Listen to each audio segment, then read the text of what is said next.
Welcome to the TechIsland Podcast powered by Payabl. I am Tanya Romaniuha, General Manager of TechIsland and Director of Women in Tech Cyprus chapter. And I'm an expat who chose Cyprus to live and work from here. And I'm Artemis Pneumatikou. I am the Head of PR and Communications at TechIsland. And I am a local who left and came back and chose to stay and live and work in Cyprus. Together with Tanya, we reflect what TechIsland is all about, which is locals and expats working together to build a tech island on this island we call home.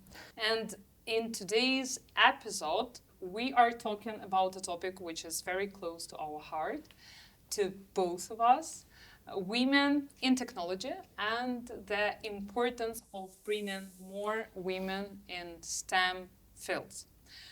We've done recently a research together with IMR, and based on this research, only 1 in 4 ICT professionals in Cyprus are women, and just 3 in 10 tech students are female.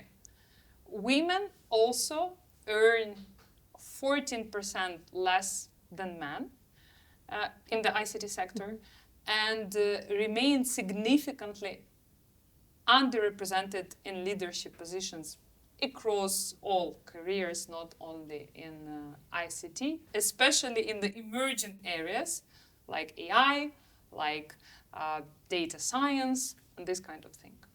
And these numbers are not just statistic, they represent untapped potential. I personally believe that under-representation of women overall in career, it's untapped potential for the economy and for the GDP of our country.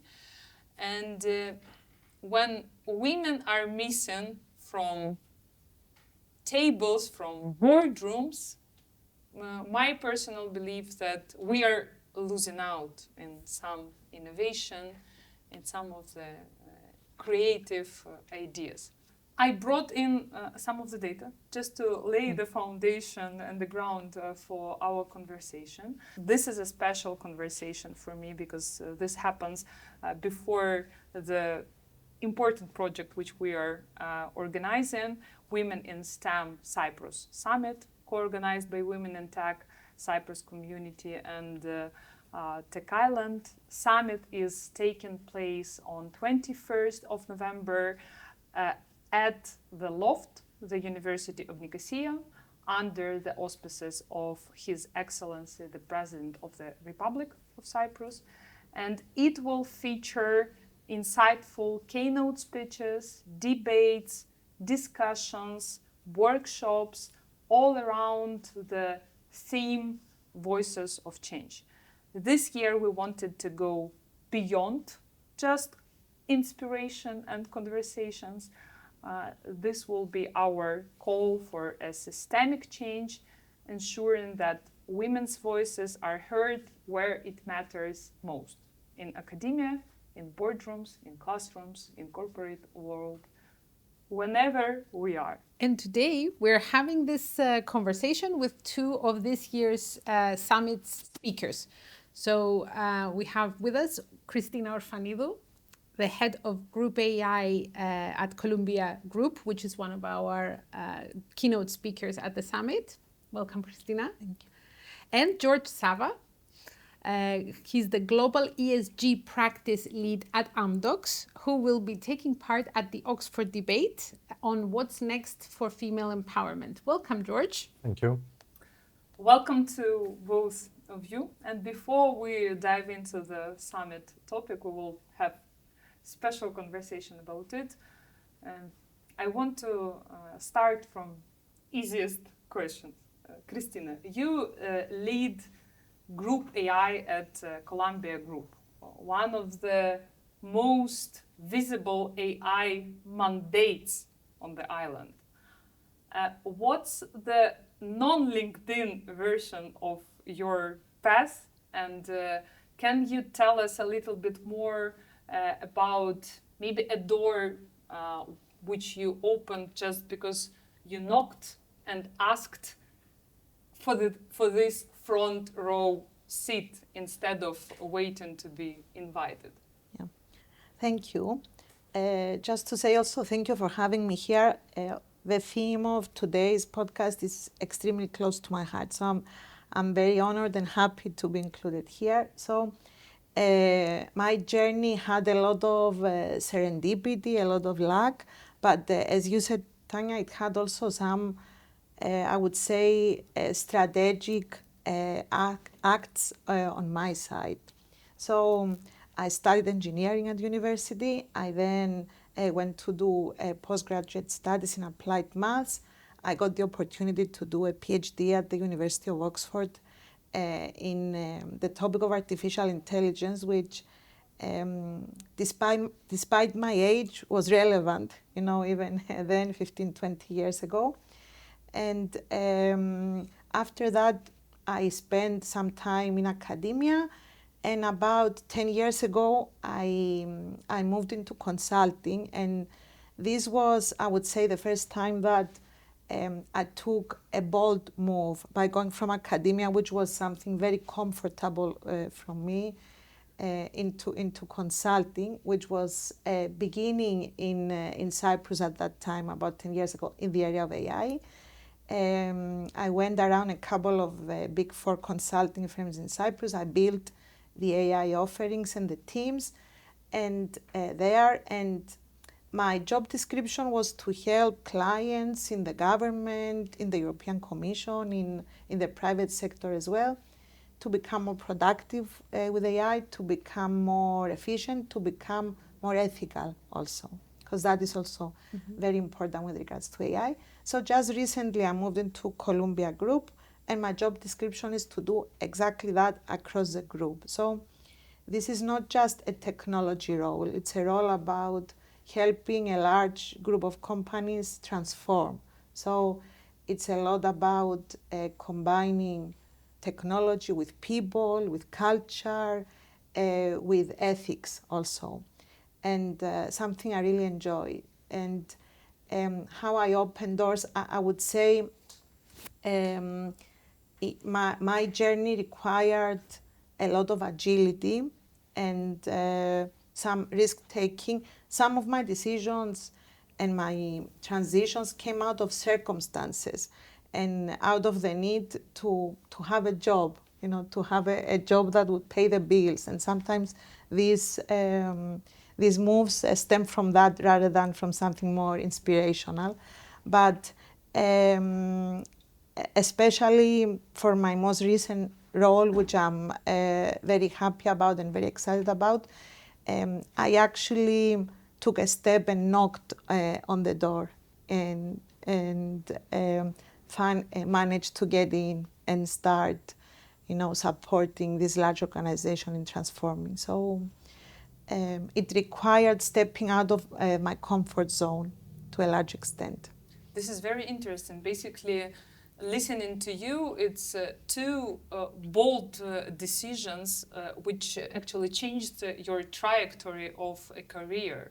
Stepping out from academia into corporate world, into consulting, completely different landscape, and then stepping into one big holding structure and leading the transformation of all the groups.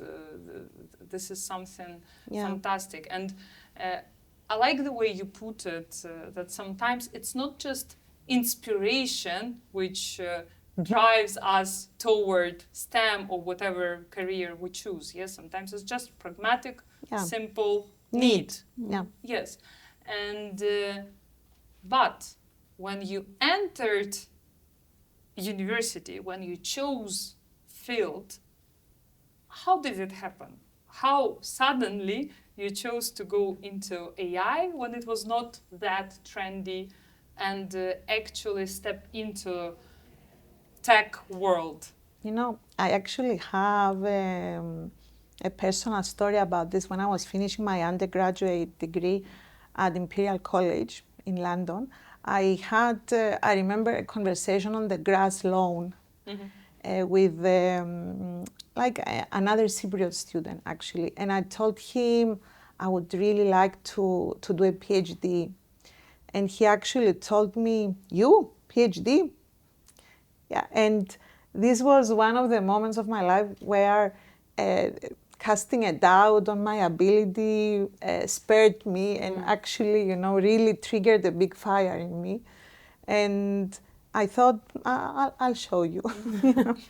Anyway, so then I had the opportunity to go up to Oxford, which was an extremely inspiring environment. And if there is one place which makes you feel that you have to be better, it's, this kind of environment. And I didn't know what AI was, but I was offered this very cool project. So actually the subject of my PhD was to build the first deep fake, I would say, on voice. So I built a system that would convert someone's voice to someone else's. Of course, at that time, it was not called a deep fake. It was a voice transformation system. And I just thought it was so cool. And I joined the robotics lab, which then became the machine learning research group. I was the first woman that actually graduated with a PhD from that group. And it gave me great pride. But along all this journey, I had a mother and a father that were always urging me to do these things and always really supportive. So I think that was a fundamental factor in having the courage to do all these things. And having said all these things, along all this journey, I had imposter syndrome, self-doubt, and all of these things. But slowly I overcame these internal struggles. Fantastic stories. And actually how important is supportive role of parents. Yeah, for sure. And speaking of supportive roles, George, you also work in tech, and your role in Amdocs is linked to the company's female empowerment and diversity and inclusion efforts, but you are also a supporter of women in your personal life. So you are what we call a male ally of women. So tell us a little bit about you, and why do you believe it's so important for men to be actively supporting women?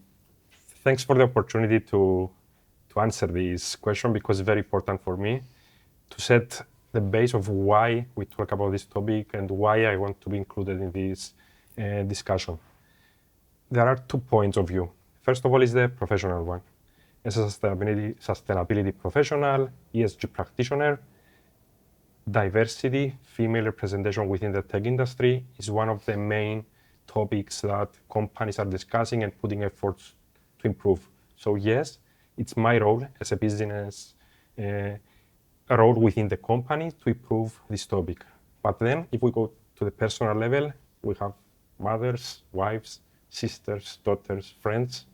And yes, I want to give my contribution. So in the future, it's going to be a fair, the same opportunities that men have, women to have it as well within this sector. And we all see that technology, innovation is today and is the future. So yes, women should have their place in this sector as well. Okay, Christina, technology is still a very male-dominated field, and you worked in consulting, which is also still mostly male-dominated. Which barrier for you cost the most of your time?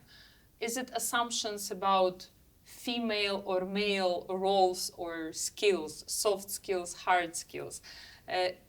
Is it some other biases? And how did you neutralize that throughout your career? Yeah, I mean, there are many systemic and cultural factors that create challenges for women. I would say, simply becoming a mother and having not just the career break, but also the caregiving responsibilities is something that definitely held me back in my career. There's actually a title for this, it's called the motherhood penalty. And as you very well know, there are multiple studies that show how having children can significantly slow down someone's career progression. And in the tech world also, that things move very fast, like 24/7 availability is sometimes expected, traveling and all of these things. It's definitely a barrier to have to balance the personal responsibilities. Another barrier I've had, which bothered me a lot, because also I am someone who is ambitious and wanted to move fast, is that a lot of like career progression in tech and in consulting or in general is not just a matter of competence, it's very much also a matter of relationships and networking. And I felt many times in my career that I was inadvertently excluded from informal networking situations, that they are often very male-centric. And that bothered me a lot. I could not as easily, go out and have drinks with clients, invite a client to play paddle, so I would connect and I could win another project and all these things. And I felt sometimes excluded, not maliciously, but because of circumstances. So I think this is, I think women do have a disadvantage in the networking aspect of the corporate world and the technology landscape. And I remember I had a female mentor in one of my previous jobs, and I went to her with this concern. I said, well, all the other people at my level are going out and having drinks and playing and doing this and that, and I cannot really do it. How will I progress? How will I sell more projects? And she told me, well, you have to be really, really good to progress, because it will not come out of the networking and the relationships as easily as with the men. In terms of bias, I have faced bias, I would say more benevolent rather than malicious, in doubting my ability or making assumptions about my availability and my ambition and all of these things.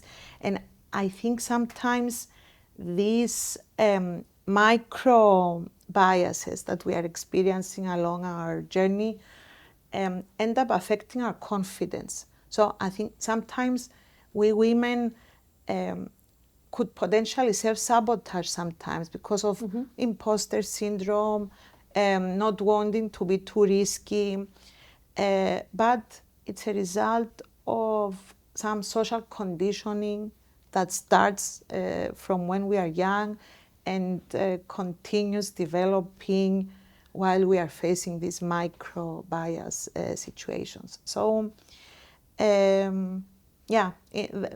would say these are the challenges that I faced in my journey. You touched a very important topic of motherhood penalty, and actually this is one of the biggest effect on women's career and on families. And I often hear that opportunities are there. I mean, you have all equal opportunities, men and women. What's an issue? Why you're trying to earn something or fight for something? And you also, George, mentioned that it's important for you to see that in future women, your daughters, have equal opportunities. I'm interested to hear your experience in practicalities with your family. You have 2 daughters. You're with your family building an example on how they will act in adulthood and how they will serve as mom, working mom, how they will combine it together. So what do you do practically in your family to set values to your daughters of equality is important and you can do it all? Actually, you touch a very good topic that it needs further development within our ecosystem. Okay, We hear regulations providing flexibility to women to become mothers. Then we hear actions by companies to provide the flexibility to the new mothers. What about the fathers? So if you provide the same flexibility to the fathers of this world to contribute equally within this whole effort of family needs, then you are giving the opportunities, the equal areas of development for the mothers as well, okay? We say we want more months of maternity for the mothers. What about fathers? If you give me the opportunity to stay home and be with the new kid, then I provide the opportunity to my wife to go back to work earlier, and then she will take the opportunities within her organization, okay? So I think these are areas that are affecting the future of this effort.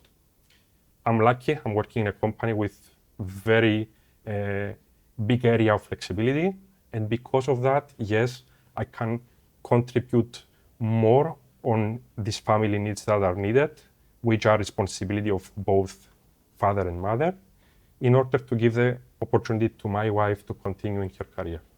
But sometimes it's not only a policy issue. I completely agree with you regarding paternity leave, and it exists in Cyprus. In some of the countries, it's not even existing. In some of the countries, even maternity leave doesn't exist. Exist.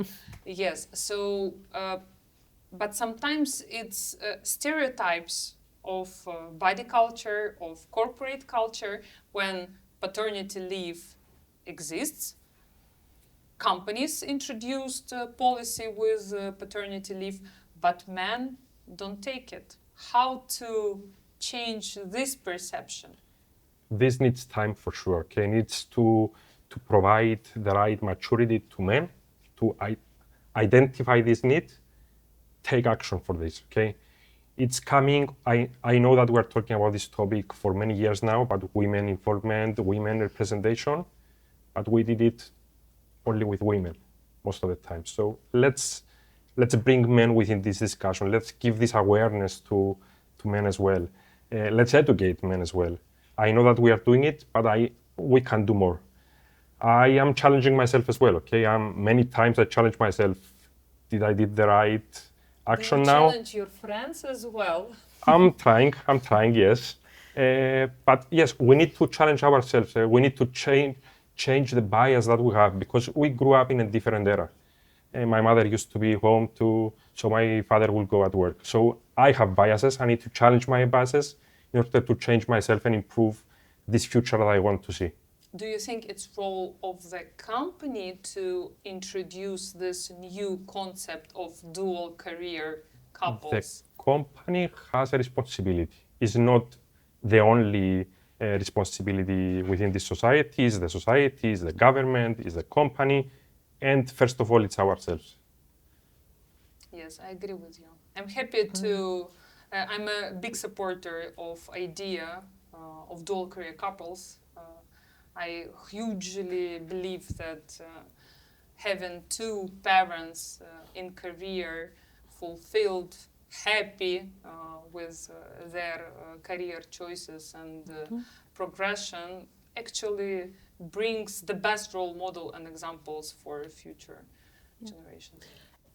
Exactly, and this was actually my point that, so as we said before, you have daughters, we have sons, so we all have responsibility to educate both girls and boys for the future, so we don't need to have this conversation in a few years.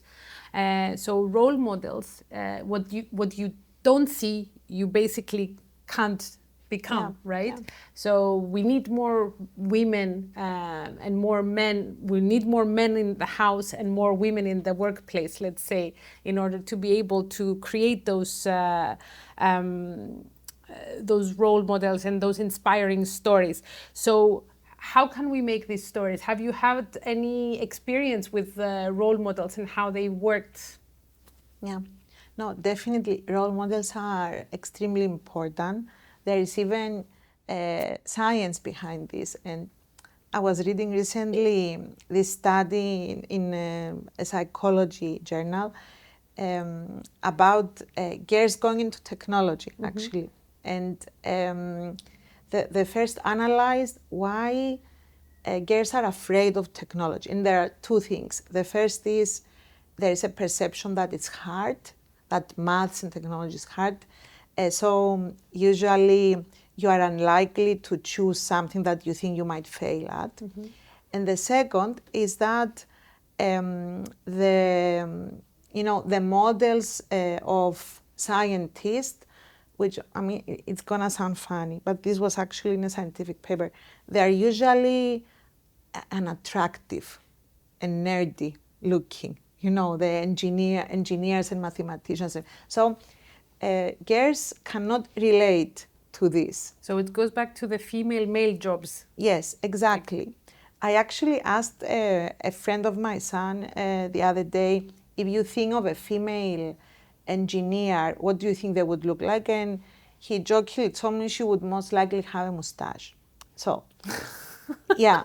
Oh my God, we definitely need to ask Yes. these questions in our future video. Yeah, that is not to say it's not okay for a woman to have a mustache. That is okay.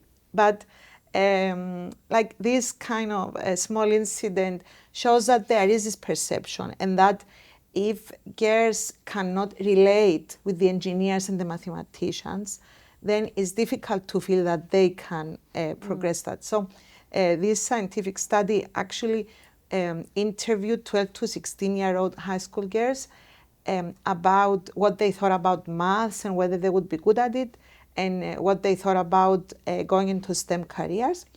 Then they brought them in touch with 3 different female role models that had careers in engineering and maths, and they interviewed them again. And they had 3 different women to also have a diversity in the role model.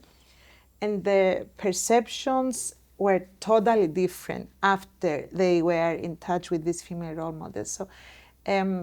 So it's important for girls to feel that there are women who are good at these careers. There are women that don't have to look like a nerdy scientist and can be really good engineers and mathematicians.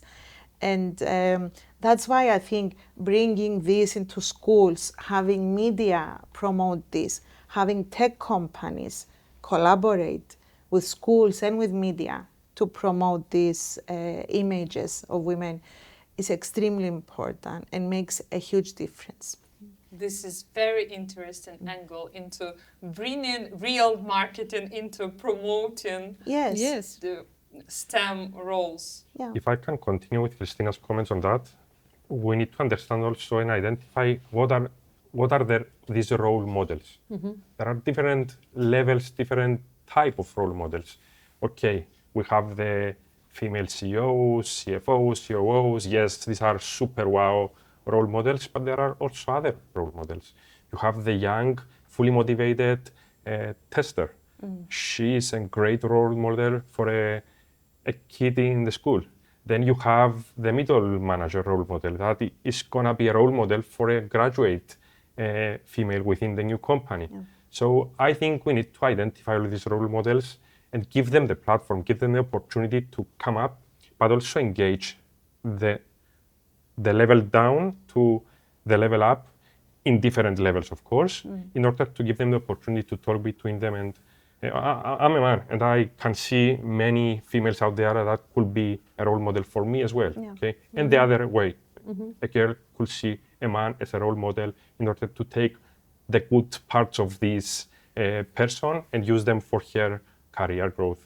Yeah, and George makes a very good point that this is not just about these role models teaching girls that they can be scientists and engineers and tech leaders. It's also about teaching boys that this is an open space for women as well.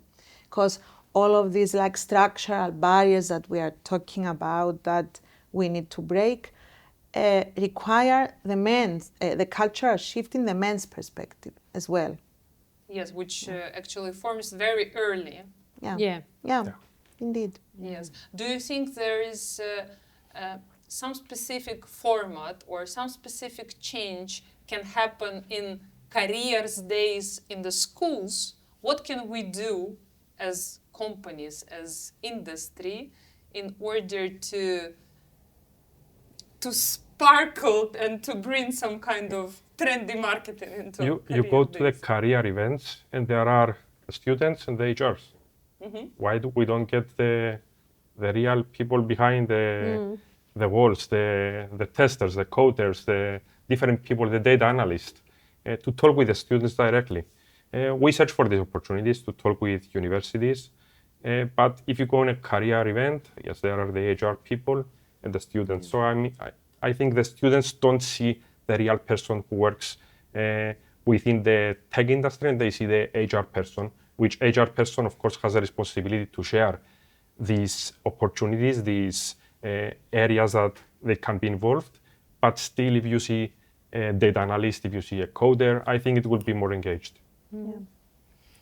Let's talk about the summit a little bit. Yeah. Because you're both our speakers, and thank you very much, first of all, for joining us. Maybe let's talk a little bit about what you will be talking about during the summit, because the summit is for us a flagship event. We're very lucky to have the auspices of the President of the Republic of Cyprus once again.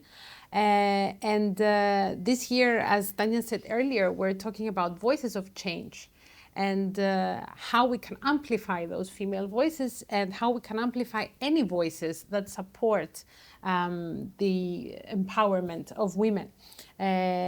So, Christina, your keynote speech is Sitting in the Front Row. It's a very inspiring title. Would you like to tell us a little bit about this, and what is the call to action through this? Yeah, so it comes from a personal experience. I think I shared this story with you when we first connected. I do some talks in primary schools as well about AI. I think it's very important to start from that age as well, because people have to understand what AI is and how to use it responsibly. So I had this talk. Actually, this particular case was in my son's primary school, and I was taken aback by the fact that all the really smart and brilliant 11-year-old girls in the class sat at the back row during my lesson, and the boys sat at the front, were very enthusiastic, participated, were not worried about saying something which was maybe not very accurate, really engaged.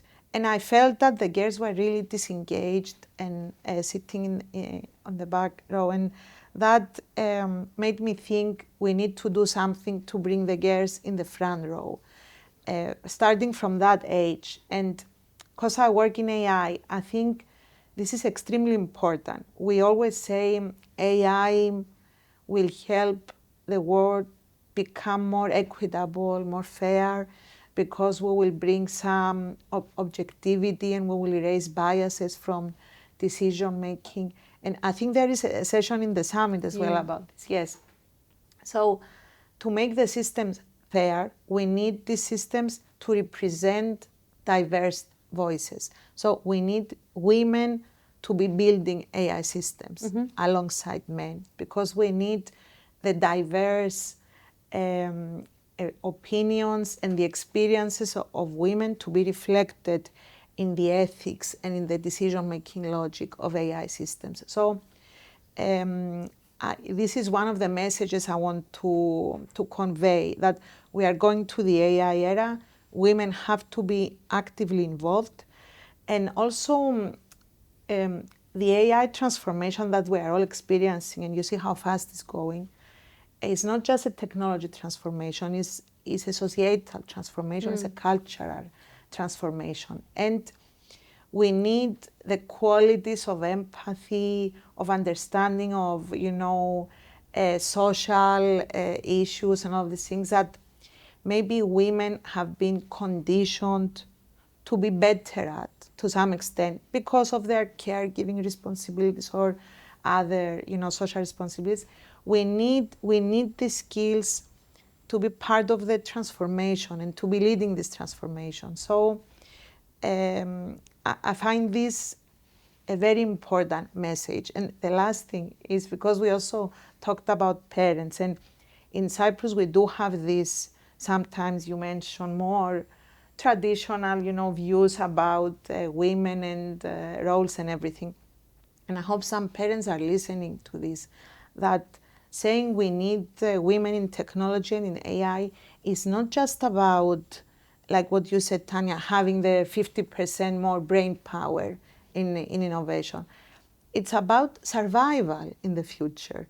If all of these reports, the World Economic Forum, the OECD, the European Commission, they say the ones that will survive professionally are the ones that know about AI, about big data, cybersecurity, networks, programming, all of these things. So we need girls to learn all of these skills so that they can have a professional future. It's a need. Yeah. Wow. Yeah, we're also debuting the Oxford debate this year. It's an interesting format. For us, it will be first in our TechIsland experience, and especially the topic is important. Around the world, DEI is contested territory right now. Some firms have changed the language or reporting. Others are doubling down on outcomes. So, George, what do you feel about the upcoming debate? Maybe you want to share one argument which you want to stress test on the stage. Yeah, actually, I was very happy when I heard about this debate because indeed it's a hot topic this year. We saw many changes globally or in some regions around DI. We saw some changes within the reporting of companies as well. It doesn't mean that this topic is not important, but we saw within the community different perspective changes around this. And the reason that I would like to discuss this topic in the debate is because I believe that we need a change in our approach. Yes, it's important to empower women. We tried for years back. We saw some changes, but we didn't reach where we wanted to be. So I think we need to shock the system. We need to change the way we are working around this topic. We need to integrate this as an issue, as a topic within everything that we do. Not just to have female representation targets, not just to celebrate the Women's International Women's Day. We need to have it every day in our ecosystem. Change, look at everything that we have within the life cycle of an employee, integrate mitigation actions, change our tools that we're working in order to have a better improvement around this topic. This is where I will argue during the debate, and I will push for further changes around it. And maybe let's reflect a bit more on what you said. If we need a structural change on the system, and if this needs to be in every day of our life, in our ecosystem, what has to move first, and who owns the delivery? Who should be responsible for this outcome? Let's say in the corporate world, because we are all from tech industry and representing the tech industry. Is it pay transparency implementation, which will be soon implemented on a European level? Is this, as you said, board targets quotas, or what should be this first structural move? If I can continue my thought on this, regulations are giving you the must-have. Unfortunately, this sometimes is becoming a checkbox exercise. We need to continue. We need to go in a different level. It's a responsibility of many roles, many departments within the organization. Let's say recruiting. Let's take out the gender from the CVs, from the whole process. You are reviewing the skills of the employees, not if they are men or women. Then you continue to the learning. Okay, we know by fact that many women are adapting the new innovative technologies, for example, AI, in a slower pace than men. Okay, we know this. Let's identify this. Let's push for more learning opportunities to women and men as well on these new innovative technologies to adapt with new skills. So I think it's a combination of practices. DI is a practice, okay? But you need to take this practice and integrate it within all the other practices of the company in order to have this improvement. I don't want to hire someone because she's a woman and I want to take my numbers. I want to hire a woman because she has the skills, because she will deliver, because this is the talent that I'm searching for this specific task. I wanted to ask you something, since you're both in the corporate world and you see talent, incoming talent, and we have a young generation, the Gen Z generation, which is very exposed through social media to different role models. So our millennials were more into a different culture. Gen Zs now experience hate speech, they experience trad wives, different roles for women. How have you seen this affect the new generation? Have you seen this new generation coming into the corporate world in a different, on a different eye, with a different perspective? Do they want to work? Do they not want to work? Do they want to learn more, upskill, and move on with the next wave? Do they want to be in more engineering roles? Tell us a little bit about this. I find that the new generation coming in is definitely better informed and more demanding about their working conditions compared to my generation, or even the millennial generation as well. I actually like this. I interview people and they want to make sure there is a work-life balance. They want to make sure there are additional wellness benefits in the organization. They are extremely invested in personal development, which I also think is important, and which I guess my generation didn't have that so much, and maybe it does come from social media and exposure, and also being digitally natives as they are, they expect that they will be working in AI-enabled and digital environments. It's part of the expectation. So this is also, I would say, a wake-up call for companies that they need to, if they want to become, AI-driven organizations, and as they should be becoming, they need to adopt these technologies quickly. They need to invest also as a competitive advantage for employing young talent, not just, for being more productive. So at least these are my observations, George. I don't know about. Yeah, and I think the biases are being improved because our generation had a different experience of life. We saw the women in a different way of involvement. Technology now is everywhere. Yeah. I am sure that our kids are gonna know AI better than what we know about Word. So I think because technology is part of their life, these biases are start breaking, and it's gonna be improved in their involvement within the workplace as well. Assuming that their societal expectations are also changing. As a personal example, after I became a mom, I said I didn't have time. I said something like that, and my mom was like, when I was your age, I was raising kids and I was fine. I managed everything. You didn't work. You were a housewife. I mean, how can you compare? I have a full-time job. I have a kid. I have, it's not the same. But perhaps the new generation, they have different, because now both genders have to work. So now we have dual career couples as role models. So hopefully this will help even the next generation, the alpha generation, to have more expectations that, we both work, we both have responsibilities at home and at work. So everything needs to be more balanced. And especially this important to expat families, because I'm listening to you think about my example.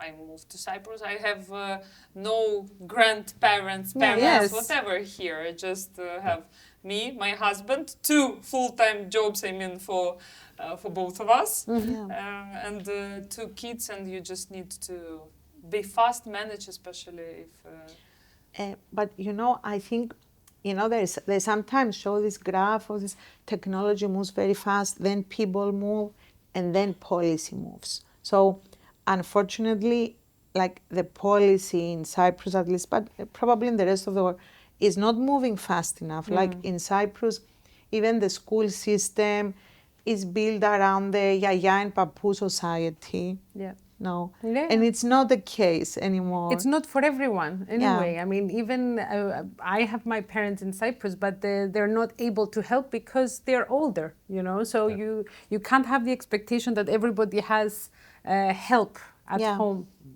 I'm hoping this will shift. I was reading another report recently, which I found quite interesting. We always say we're going to give people AI so they can spend their time doing more critical thinking. This is kind of the popular sentence.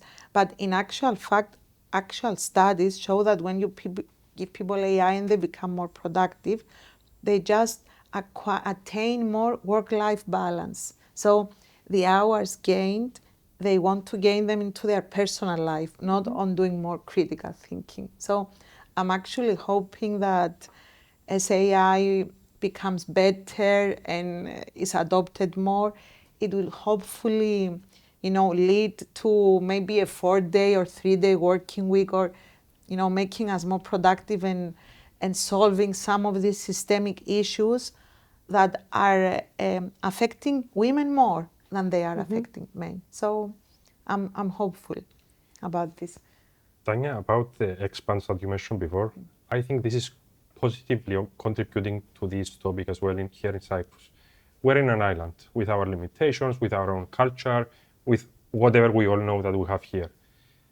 Having many expats coming from abroad, from countries that technology was some years ahead of us, and looking this female talent that is coming from abroad and coming within our organizations, within our societies, I think is improving the local population as well.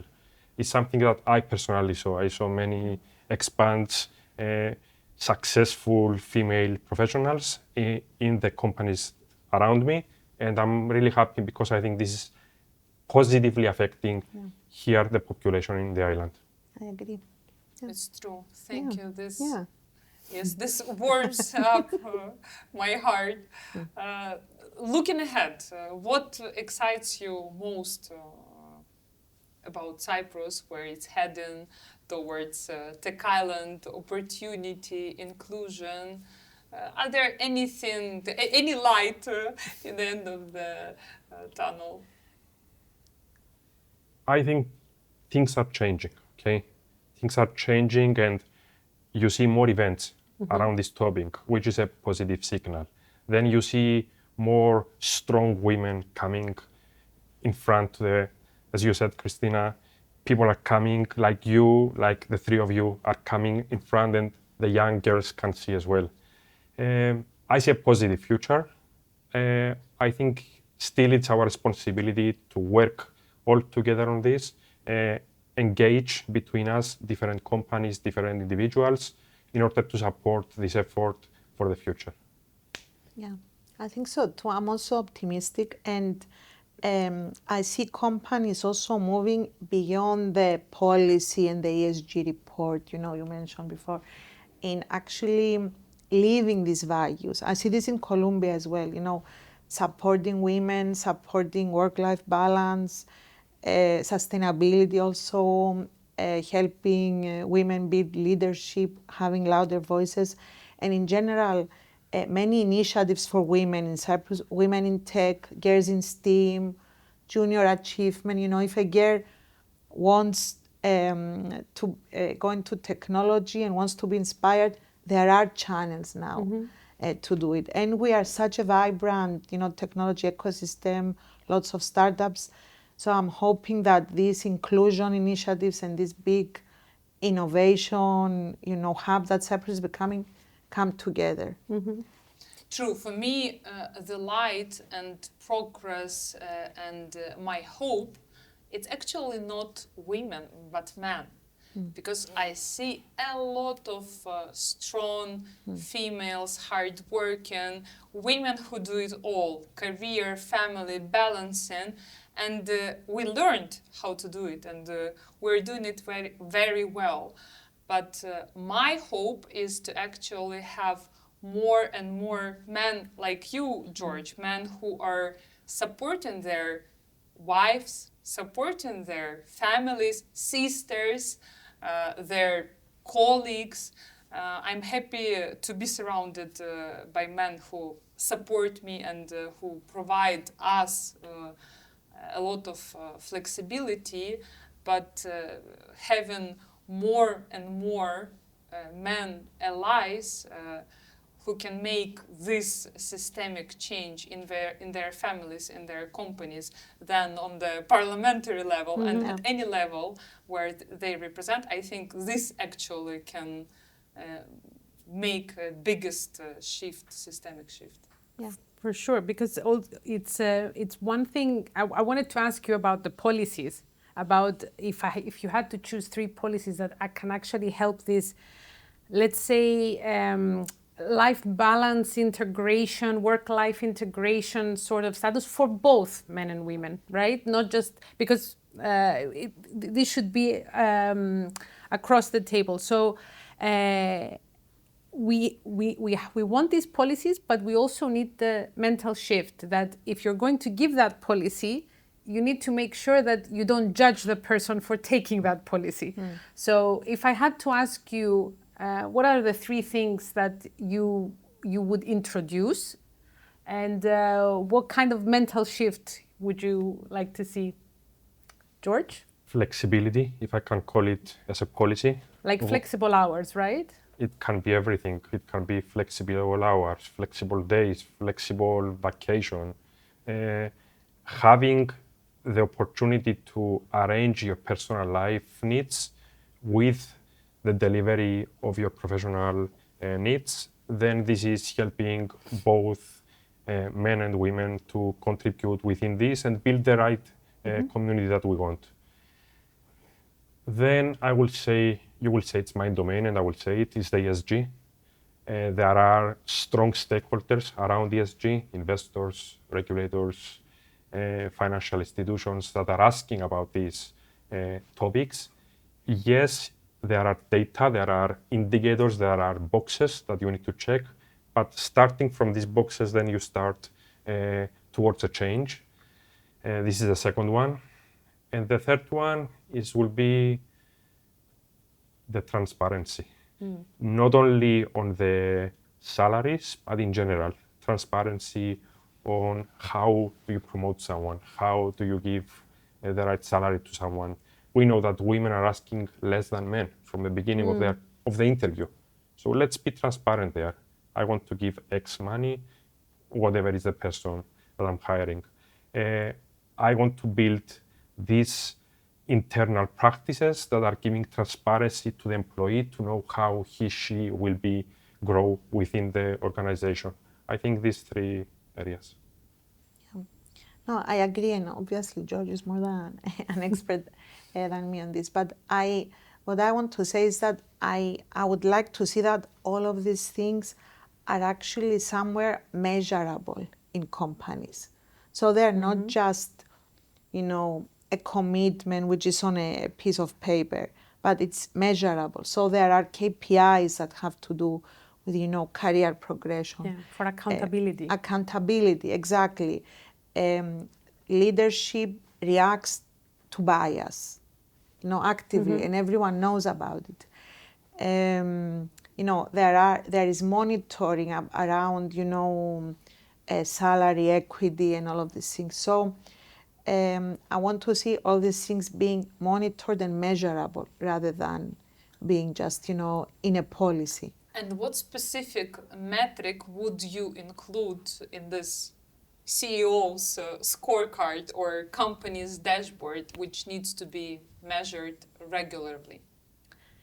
Yeah, maybe number of women on the board, maybe promotion, like comparison, salary comparisons, some KPIs related to that. George, by the way, touched very interesting point, and I liked the way you put it, that women are getting less sometimes not because companies are paying less, but because they're asking less, just because they're less confident, and just because they're asking companies take it as a normal situation. So how to change that? What could be practical step advice for women on how to build this confidence and ask more? I think this is what we keep saying, that should start from being an infant. This conditioning that it's okay to be a woman and to be assertive. It's okay,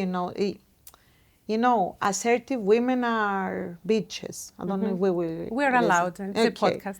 Yes, assertive men are powerful. We need to erase all of this. We need to be assertive, and we need to teach girls this from a very young age, that no, you don't need to always smile. You need to be assertive and to ask, to learn how to ask. I keep saying this to the junior girls, in my teams throughout the years. You need to ask. So I think there is a need, this is a slow burn that has to start from the early childhood years for women to feel the confidence. And as you very correctly said, Tanya, it's very much the responsibility of men as well to ensure that women are uplifted in this way. I think we need to all make it clear that if you don't ask, you will not receive. And it's the reality in this world. And I think this is something that men have established in their minds for many years. But for women, there's an expectation that it will be given.